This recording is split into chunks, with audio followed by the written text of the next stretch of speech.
देश न्यूज में आपका स्वागत है। मैं हूं आपके साथ धर्मिष्ठा और आप देख रहे हैं हमारा खास कार्यक्रम पर्दाफाश। पर्दाफाश में आज हम बात करेंगे रिश्वतखोरी की।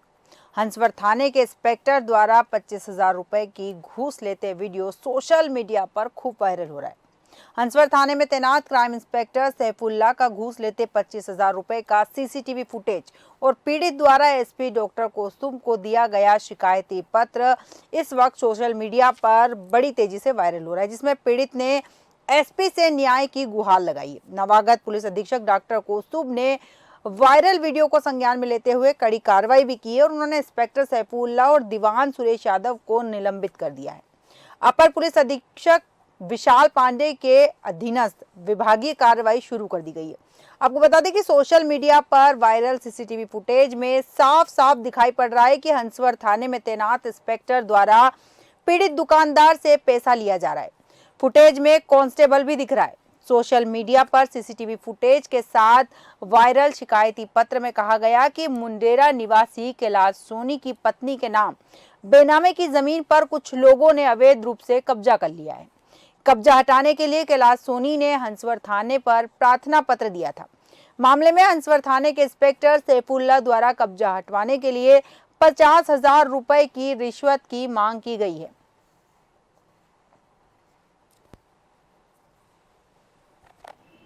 जनपद अंबेडकर नगर थाना हसवर अंतर्गत एक शिकायतकर्ता द्वारा जनसुनवाई में आकर एक एप्लीकेशन दी गई तथा एक सीसीटीवी फुटेज उपलब्ध कराया गया, जिसमें उसके द्वारा आरोप लगाया गया है कि 2 पुलिसकर्मियों द्वारा उत्कोच की मांग की गई है। इस शिकायत पर संज्ञान लेते हुए वीडियो में दिखने वाले निरीक्षक तथा मुख्य आरक्षी स्तर के पुलिसकर्मियों को निलंबित किया गया है तथा साथ ही इसमें अपर पुलिस अधीक्षक के अंतर्गत एक विभागीय कार्रवाई भी प्रारंभ। पीड़ित कैलाश का आरोप है कि उसे डरा धमका कर इंस्पेक्टर ने उससे 25,000 रुपए के लिए कहा और जिसका वीडियो रिकॉर्डिंग उसके पास अभी भी मौजूद है। इस विषय पर विस्तार चर्चा के लिए हमारे संवाददाता हमारे साथ जुड़ चुके हैं। प्रफुल्ल श्रीवास्तव अंबेडकर से हमारे संवाददाता इस वक्त हमारे साथ जुड़ चुके हैं। अजय सैनी जी हमारे साथ जुड़ चुके हैं, पॉलिटिकल एडिटर है हमारे। आप दोनों का देश न्यूज में बहुत बहुत स्वागत है। सबसे पहले अजय जी आपसे जानना चाहूंगी कि क्या है पूरा मामला। नगर एक जिला है उत्तर प्रदेश में जी। और यहाँ पर एक जो है हंसवर एक थाना है और जो थाना इंचार्ज यहाँ पर जो एक पीड़ित थे वो उनकी जमीन पे किसी ने कब्जा कर लिया था और कब्जा छुड़वाने के एवज में जो इंस्पेक्टर ने मांग करी 50,000 रुपए की, जिसमें 25,000 रुपए उनको दे दिए गए थे।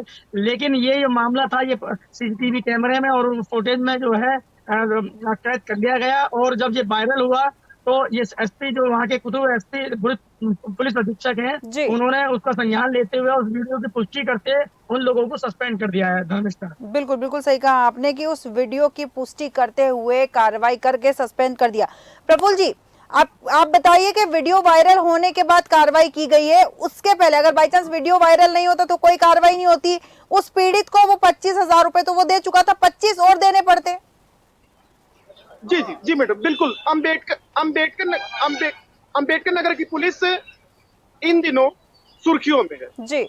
रिश्वत के मामले, चाहे वह आरक्षी के द्वारा लेने हो चाहे वह इंस्पेक्टर के द्वारा लेने हो, आए दिन सुर्खियों में रहती। इब्राहिमपुर थाना क्षेत्र के एक दरोगा के द्वारा जमीन के बदले पैसे लेने का मामला प्रकाश में रहा, लेकिन वो मामला कार्रवाई नहीं हो पाया। अजय सिंह नामक दरोगा था जिसकी वीडियो भाजपा के जिलाध्यक्ष के द्वारा कहा गया इंस्पेक्टर के द्वारा कि वो पैसे लेते हैं तो मैं क्यों ना लूं जी, जिसके ऊपर बीते अजीत सिन्हा तत्कालीन पुलिस अधीक्षक महोदय ने कार्रवाई की थी जी, निलंबन की, लेकिन फिर बहाल हो गया वो जी। और एक बार फिर इंस्पेक्टर सैफुल्लाह जो इससे पहले सुल्तानपुर जनपद में रह चुका है, विवादित इंस्पेक्टर रहा जी और सुर्खियों में रहा और हसवा थाने में इसको तैनाती दे दी गई और जमीन कब्जा दिलाने के नाम पर वो पैसे मांग रहा था। 25,000 उसको उपलब्ध कराया पीड़ित ने।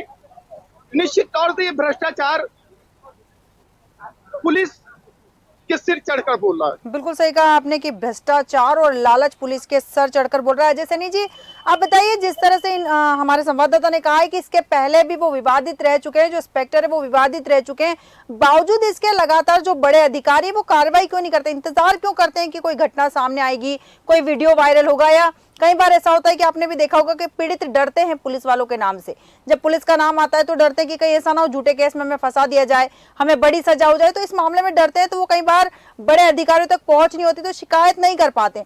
तो ऐसे मामले बहुत सारे होंगे जो दब के रह जाते होंगे। देखिए, मैं धर्मिष्ठा आपको बता दूं, अगर देखा जाए तो ये पूरे उत्तर प्रदेश में नहीं, हर प्रदेशों में ये रवैया है, क्योंकि जांच के नाम पर पैसे लेना या कब्जे हटाने के नाम पर पैसे लेना, ये पुलिस का रवैया, ये कोई उत्तर प्रदेश में नहीं, हर जगह ये रवैया है। क्योंकि कोई भी मुकदमा होता है तो जांच अधिकारी उसके एवज में उनसे पैसे की मांग करता है। और देखा जाए तो जनता भी जो है एक भ्रष्टाचार के हिस्से का एक पहलू है। लेकिन देखिए, हर आदमी ये सोचता है कि मेरा काम हो जाए, इसलिए जो है पुलिस को वो पैसा देता है। लेकिन कहीं ना कहीं कुछ लोग ऐसे हैं जो दबंग तरीके से काम करते हैं और वो जो है स्टिंग कर लेते हैं ऐसे, क्योंकि कई मामले ऐसे हो कि विजिलेंस को बता देते हैं और विजिलेंस जो है उनको गिरफ्तार करती है। कई दरोगा है, चाहे इंस्पेक्टर है, कई मामले ऐसे अभी मुरादाबाद में भी हुए। तो ये हर जिले में देखने को मिलेगा। भ्रष्टाचार तो पुलिस प्रशासन है ही, लेकिन अगर देखा जाए तो बड़े प्रशासन के जैसे पुलिस अधीक्षक होते हैं जिले में, या डीआईजी होते हैं, आईजी, उनको संज्ञान लेना चाहिए और उनको जो है इन पे तुरंत इस टाइप की जो घटना होती है उस पर तुरंत इस पर कार्रवाई करें और सस्पेंड करें। बल्कि ऐसे लोगों को तो तुरंत सस्पेंड नहीं, निलंबन करके उनको घर बैठा देना चाहिए।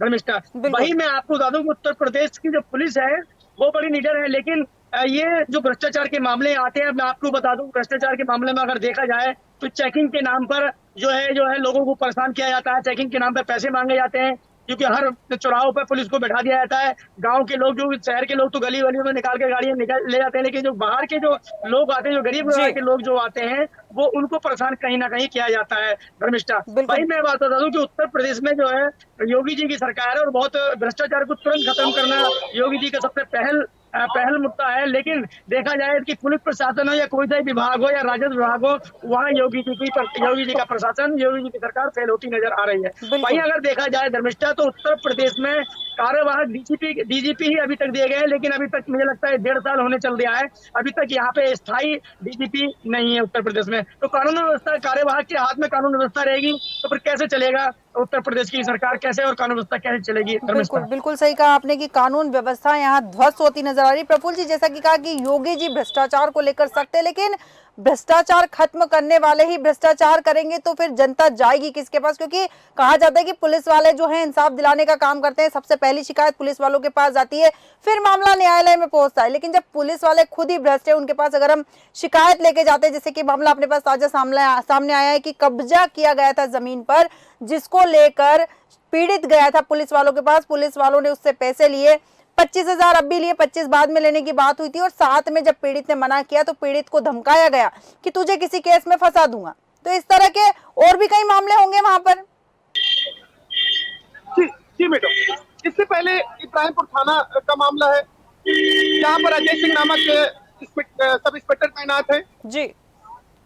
उनके ऊपर कई लोगों ने आरोप लगाया। एक जमीन का दीवार का मामला था, उनके द्वारा आरोप है कि उसको कब्जा विपक्षी को दिला रहे थे वो जी। और विपक्षी ने विरोध किया तो उसको जो है जेल भेजने को लेकर वीडियो वायरल हुआ उनका जी। लेकिन कार्रवाई नहीं हो पाई। तत्कालीन एसपी अजीत कुमार सिन्हा का उस समय स्थानांतरण हो चुका था और पुलिस अधीक्षक अम्बेडकर नगर नवनियुक्त नहीं आए थे सर। प्रफुल्ल जी, एक चीज और जानना चाहूंगी आपसे कि जो अपराधी है, जो रिश्वतखोर पुलिस वाला है जिसका वीडियो लगातार वायरल हो रहा है, क्या आपने उससे बात करने की कोशिश की है? उसका क्या कहना है? मैडम, हमारी बात नहीं हो पाई और सीओ टांडा से बात हुई तो उन्होंने सस्पेंशन की बात कही है जी इंस्पेक्टर सैफुल्लाह को, और हमने उनको बताया तो उन्होंने कहा कि कार्रवाई की गई है। बिल्कुल। अजय सैनी जी, अगर निलंबित कर दिया गया है, जैसा कि अधीक्षक ने उस पर कार्रवाई की है मामले पर, लेकिन क्या लगता है कि उस पर कार्रवाई होने के बाद में भी क्या उस पर कोई असर दिखेगा? कि पुनः जैसे ही ज्वाइनिंग होगी वापस से किसी और थाने में जाकर फिर वापस से रिश्वत की कोई घटना सामने आएगी? क्या लगता है कि ऐसे लोगों को पूरी तरह से नौकरी से बाहर कर देना चाहिए और भविष्य में किसी भी सरकारी नौकरी में इन्हें ना जाने दिया जाए, ऐसा कोई नियम बनना जरूरी है? हाँ धर्मिष्ठा, मैं अगर आपको बता दूं, अगर देखा जाए तो जिस टाइप की ये घटनाएं घट रही हैं, इनको जो है सस्पेंड ना करके सीधे नौकरी से बर्खास्त कर देना चाहिए और इनके खिलाफ मुकदमा दर्ज करें। जैसे अभी अम्बेडकर नगर का मामला आया, इसको सस्पेंड नहीं करना चाहिए था, इसको जो है सीधे सीधे बर्खास्त कर देना चाहिए था। बर्खास्त करने के बाद इसको जो है इसके खिलाफ भ्रष्टाचार अधिनियम के तहत मुकदमा दर्ज करके उसको जेल भेजना चाहिए। तभी अगर ऐसे लोग जाएंगे, अगर विजिलेंस देखिए, अभी तो सस्पेंड जो है एसपी ने सस्पेंड किया है, पुलिस अधीक्षक ने सस्पेंड किया, अगर इसको विजिलेंस पकड़ती तो विजिलेंस जो है सस्पेंड करने के बाद इसको जेल भेजती। लेकिन सबसे बड़ा मामला ये है कि इसको सिर्फ सस्पेंड किया गया, सस्पेंड के साथ इसको तुरंत जो है सस्पेंड करने वाला इसके खिलाफ मुकदमा भी भ्रष्टाचार अधिनियम के तहत मुकदमा होना चाहिए। बिल्कुल, तभी ये लोग सुधरेंगे और तभी प्रशासन सुधरेगा। धर्मिष्ठा, बिल्कुल बिल्कुल सही कहा आपने कि पूरी तरह से सस्पेंड कर देना चाहिए और जेल की हवा इन्हें भी होनी चाहिए, क्योंकि जैसे लगातार मामले सामने आते हैं, कोई आम इंसान अगर रिश्वत लेता है तो उस पर केस किया जाता है, वो जेल जाता है, सजा भी काटता है, न्यायालय उसे सजा भी देता है, लेकिन ऐसे जो अधिकारी हैं, जो दरोगा हैं, जो पुलिस वाले हैं, वो लगातार रिश्वत ले रहे हैं, उन पर कोई कार्रवाई नहीं हो रही है। प्रफुल्ल जी, जिस तरह से उस पर कार्रवाई की बात चल रही है, निलंबित उसे किया गया है, पीड़ित जो है अभी सुकून में है कि चलो वो निलंबित हो गया है, लेकिन केवल निलंबित हुआ है, पुनः आएगा तो पीड़ित को अभी भी डर बना हुआ है कि हो सकता है किसी मामले में मुझे पुनः फंसा दिया जाए या फिर मेरा जीवन बर्बाद कर दिया जाए। जी मैडम, पुलिस महकमे में एक तरीके से देखा जाए एकता होता है। आपको बता दें, पुलिस महकमा इंस्पेक्टर को बचाने में पूरी तरह जुटा हुआ है। इब्राहिम कहीं ना कहीं हसवर थाने का अध्यक्ष भी जिम्मेदार है। हसवर थाना अध्यक्ष के सही पे ही एक तरीके से माना जाए कि वहां का इंस्पेक्टर घूस लेने गया। अगर थाना अध्यक्ष वो बना रहेगा, निश्चित तौर से पीड़ित को खतरा है, क्योंकि पीड़ित के ऊपर पुलिस जो एसओ हश्वर है वो कार्रवाई कर सकता है। बिल्कुल बिल्कुल सही कहा आपने कि पीड़ित के ऊपर खतरा बना हुआ है। ये एसओ के जी जी जी प्रफुल्ल जी, एसओ के ऊपर कार्रवाई ना होना कहीं ना कहीं एक सवाली निशान खड़ा करता है। पहली चीज, अगर कार्रवाई होनी चाहिए तो उस पर मुकदमा दर्ज कराना चाहिए, बिल्कुल, और इंस्पेक्टर को जेल भेजना चाहिए। बिल्कुल, जब तक ये कार्रवाई नहीं होगी तब तक भ्रष्टाचार रुकने वाला नहीं है। बिल्कुल बिल्कुल सही कहा आपने कि जब तक पूर्ण रूप से कार्रवाई नहीं होगी तब तक भ्रष्टाचार रुकने वाला नहीं है। अजय जी, अगर पीड़ित जैसे कि अगर उनको निलंबित किया गया है, पूरी तरह से निलंबित नहीं किया गया है, लेकिन पीड़ित को भी खतरा तो है, लेकिन अगर उन्हें परमानेंटली नहीं हटाया गया है नौकरी से, तो क्या इस तरह के और जो मामले सामने आएंगे भविष्य में, रिश्वत वाले जो केस आएंगे, उसमें कोई रिस्क लेगा ऐसी कि हम वीडियो बनाएं या फिर हम बड़े अधिकारी से शिकायत करें? अगर यहाँ सजा नहीं होती है तो पीड़ित साफ तौर पे समझ जाएगा कि केवल खाना पूर्ति की गई है सजा के नाम पर। देखिए धर्मिष्ठा, अगर बात यहाँ अगर कानून व्यवस्था की बात करी जाए, जहाँ सस्पेंड और बर्खास्त की बात करी जाए, तो मैं अपने देश न्यूज के चैनल के माध्यम से मैं वरिष्ठ पुलिस जो वहाँ के पुलिस अधीक्षक महोदय हैं, मैं उनको ये कहना चाहूंगा कि जिस थाने का ये मामला है, सबसे पहले तो थाने को पूरे को जो है लाइन हाजिर करना चाहिए था। वहाँ के जो एसओ है, जो भी इंस्पेक्टर है, उसको लाइन हाजिर करना चाहिए, और जिसने ये घटना घटाई है उसको तुरंत सस्पेंड करके और उसको डीआईजी महोदय के थ्रू से उस जिले से उसको तुरंत दूसरे जिले में अटैच कर देना चाहिए, बल्कि जिले से उसे मंडल से हटा देना चाहिए। क्योंकि जो पीड़ित है वो पीड़ित तो है ही, लेकिन उसके ऊपर डर बना रहेगा कि कहीं ना कहीं उसके खिलाफ कोई मुकदमा ना लिखा दिया जाए। धर्मिष्ठा, वहीं अगर मेरे देखा जाए तो इनको जो है इनका ट्रांसफर जो है तो सस्पेंड करने से मामला नहीं बनेगा, इनका ट्रांसफर जो है संतुष्टि से, डीआईजी की संतुष्टि से इनका ट्रांसफर जो है अदर जिले में कर दिया जाए। धर्मिष्ठा, बिल्कुल बिल्कुल सही किया आपने कि कार्रवाई बहुत तेज वाली होनी चाहिए और कम से कम पीड़ित को तो नुकसान ना हो उतनी कार्रवाई तो होनी चाहिए। प्रफुल्ल जी, यहाँ पर जो इंस्पेक्टर है सैफुल्लाह की जिसकी हम बात कर रहे हैं, वो लगातार पीड़ित को उसकी दुकान पर जाकर धमकाता भी रहा है पैसों को लेकर। जी मैडम, अभी भी वो क्षेत्र में बना हुआ है, अभी उसने आपद नहीं किया पुलिस लाइन में, और क्षेत्र में बने रहने के कारण अपने लोगों से, आरक्षियों के द्वारा वो पीड़ित को संपर्क में है और कहीं ना कहीं उसको टार्चर करने का प्रयास कर रहा है। तो मतलब साफ कहा जा सकता है कि लगातार पीड़ित को वो डरा रहे हैं, हो सकता है कि वो अपनी कंप्लेन वापस ले ले, इसलिए भी उस पर दबाव बनाया जा रहा होगा। जी जी मैडम, एक तरीके से पुलिस महकमा उसको डैमेज करने पे लगा हुआ है कि वो अपनी शिकायत वापस चले और लिख के दे दे कि मामला कुछ भी लेन देन का। बिल्कुल बिल्कुल सही कहा प्रफुल्ल जी आपने कि कुल मिलाकर उस पीड़ित पर दबाव बनाया जा रहा है कि मामला कुछ भी नहीं, अगर वो लिख के दे देगा तो वैसे भी पता चल जाएगा कि हाँ कुछ भी रिश्वत नहीं ली गई थी, किसी मामले में कोई पैसे का लेन देन हुआ होगा, उसको कुछ भी हेर फेर करके उसको खत्म कर दीजिएगा। अजय जी, अंतिम प्रतिक्रिया चाहूंगी आपकी में, क्या लगता है कि इस तरह के मामलों को रोकने के लिए प्रशासन को किस तरह के कदम उठाने चाहिए और आम जनता को इस तरह के मामले जब सामने आते हैं, जब कोई अधिकारी उनसे रिश्वत लेता है तो उन्हें क्या करना चाहिए? देखिए, सबसे पहले तो मैं निश्चित आपको तौर बता से दूं कि जो जितने भी थाने हैं सब में सीसीटीवी कैमरे लगे हुए हैं, लेकिन जो प्रभारी निरीक्षक के रूम है उनमें भी कैमरे लगे हुए हैं, लेकिन कुछ अभी थाने ऐसे हैं जहाँ पे कैमरे नहीं लगे हुए हैं। जी देखा जाए तो अगर रिश्वत का मामला अगर थाने में नहीं लेगा तो बाहर ले लेगा, बाहर लेगा क्योंकि क्या है, ये लोग क्या करते हैं कि या तो किसी होटल में बुलाते हैं, कहीं बाहर एक गाड़ी में लेके ये रिश्वत का काम करते हैं। वहीं अगर देखा जाए तो सरकार को एक नियम, इसमें सरकार को एक जो है आदेश पारित करना चाहिए। भ्रष्टाचार नियम पे तो भ्रष्टाचार पे तो है ही है, लेकिन इस खासकर जो है पुलिस विभाग पे इस चीज पे लगाम लगानी चाहिए, क्योंकि ये भ्रष्टाचार यही नहीं, अम्बेडकर में नहीं, ऐसे कई जिले हैं जहां पर विजिलेंस जो है दरोगा को या इंस्पेक्टर को पकड़ के जेल भेज चुकी है। वहीं अगर देखा जाए तो ये तो सिर्फ आपका सीसीटीवी का मामला है, क्योंकि इंस्पेक्टर ने कप्तान साहब ने इनको सस्पेंड किया है, लेकिन अगर विजिलेंस अगर पकड़ती तो उसको 110% उसको जेल भेजती। तो बिल्कुल जो पीड़ित है उसको जो है वीडियो वायरल ना करके सीधे जो है विजिलेंस के थ्रू पैसे देने चाहिए थे, और विजिलेंस के थ्रू पैसे जाते तो विजिलेंस को अरेस्ट करती और अरेस्ट करके उसको जेल भेजती। धन्यवाद। बिल्कुल बिल्कुल सही कहा आपने कि पीड़ित को भी थोड़ा ध्यान रखना चाहिए था, लेकिन पीड़ित यहाँ इतना मजबूर था, डर में था, और हो सकता है कि डर के कारण ही वो इतनी ही कोशिश कर पाया हो, लेकिन उसकी कोशिश भी ठीक थी कि कम से कम थोड़ा तो इस तरह का मामला सामने आया, अन्यथा डर के मारे वो बैठ जाता और चुपचाप पैसे दे देता तो शायद ये मामला सामने ही नहीं आता। प्रफुल्ल जी, अजय जी, बहुत बहुत धन्यवाद हमारे साथ बने रहने के लिए और चर्चा में शामिल होने के लिए।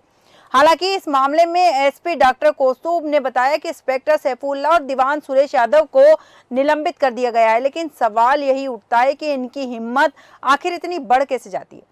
सरकारी महकमे में होते हुए, अच्छी खासी सैलरी लेते हुए, उसके बावजूद पीड़ितों को तंग करते हैं, उनसे रिश्वत मांगते हैं, उन पर कार्रवाई करने के लिए पीड़ित बहुत हिम्मत दिखाता है, लेकिन आज भी वो पीड़ित डर में है कि हो सकता है कि ये पुनः आकर मुझे किसी केस में फंसा दे। अब देखना दिलचस्प होगा कि आगे उस पर क्या कार्रवाई होती है। हमारे आज के खास कार्यक्रम में फिलहाल इतना ही। आप बने रहिए देश न्यूज के साथ।